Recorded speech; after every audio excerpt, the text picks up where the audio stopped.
Treasure Island, a simplified summary. Chapter 1. The Old Pirate and the Treasure Map. Young Jim Hawkins lives with his mother at the Admiral Benbow Inn. One day, an old pirate named Billy Bones comes to stay at the inn. Billy Bones is secretive and warns Jim to watch out for a one-legged man. After a few weeks, Billy Bones is visited by a blind beggar named Pew, who delivers a black spot, a pirate's summons.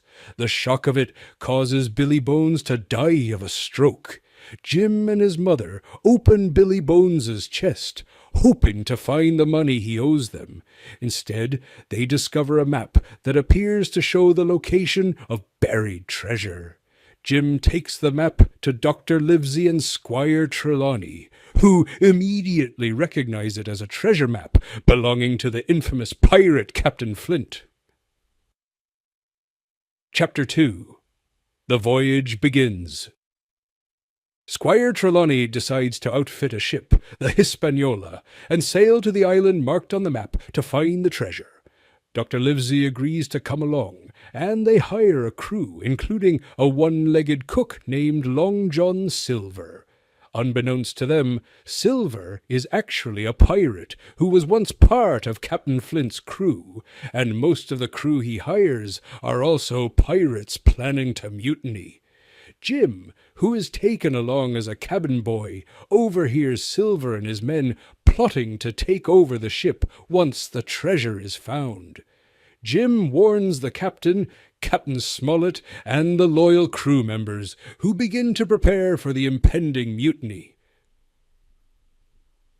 Chapter 3. Mutiny on the Hispaniola. When the Hispaniola reaches Treasure Island, tensions rise. The pirates, unaware that their plan has been discovered, are eager to go ashore. Jim sneaks off the ship and meets a wild-looking man named Ben Gunn, who has been marooned on the island for years. Ben tells Jim that he knows where the treasure is buried and offers to help in exchange for a pardon and a share of the treasure. Meanwhile, the pirates attempt their mutiny, but the loyal crew fights back. A battle ensues, and the loyal crew takes refuge in an old stockade on the island. The pirates, led by Silver, try to force them out, but they hold their ground. Chapter 4. Jim's Daring Adventures. Jim sneaks out of the stockade and finds Ben Gunn's small boat. He uses it to cut the Hispaniola's anchor, setting the ship adrift. Later, he boards the ship, overpowers the remaining pirate on board, and steers the Hispaniola to a safe cove. Returning to the stockade, Jim is captured by the pirates. Silver, however, is facing his own problems. His men are losing faith in him, and the situation is becoming increasingly desperate. When Silver learns that Jim knows where the ship is, he decides to use Jim as a bargaining chip. Chapter 5.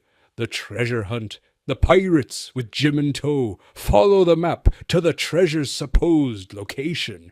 To their shock and dismay, they find the treasure has already been dug up. Silver's men turn on him, but just then Dr. Livesey, Ben Gunn, and the loyal crew appear and defeat the remaining pirates. It turns out that Ben Gunn had already found and hidden the treasure years before. With the treasure safely in their possession, the adventurers make plans to leave the island. Silver, always the cunning survivor, manages to escape with a small portion of the treasure. Chapter 6. The Return Home. The Hispaniola, now manned by the loyal crew and carrying the treasure, sets sail for England. The journey home is uneventful, and once they return, the treasure is divided among the survivors. Jim, now wealthy, returns to his life in England, but he is haunted by memories of the island and the adventures he had there. Long John Silver's fate remains a mystery as he disappears with his portion of the treasure.